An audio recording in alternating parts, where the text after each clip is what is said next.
Update data vaksinasi per 25 Agustus 2021, jumlah masyarakat yang sudah divaksin dosis pertama sebanyak 382.923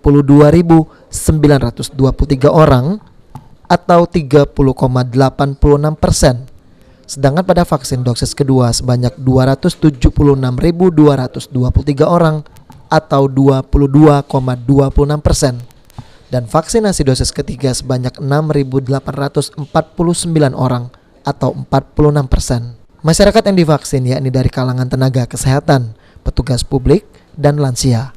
Mereka adalah sasaran pada program vaksinasi tahap kedua. Target vaksinasi yang belum mencapai 50% ini terkendala distribusi vaksin dari pusat ke kota Palembang. Sasaran yang telah divaksin ini datanya akan diinput dalam aplikasi. Bahkan pada pelaksanaan vaksinasi massal yang dilaksanakan di beberapa lokasi, antusias masyarakat yang ingin divaksin membludak dan masih banyak masyarakat yang belum bisa mendapatkan vaksin.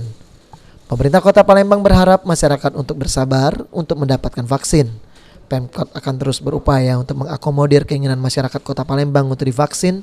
Sementara untuk masyarakat yang menjalankan isolasi mandiri atau isoman, Pemkot juga akan mendistribusikan bantuan agar warga bisa kembali pulih.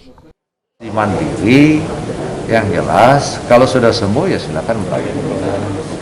Kalau memang dia merasa nggak bisa isoman di rumah, kita menyiapkan isolasi.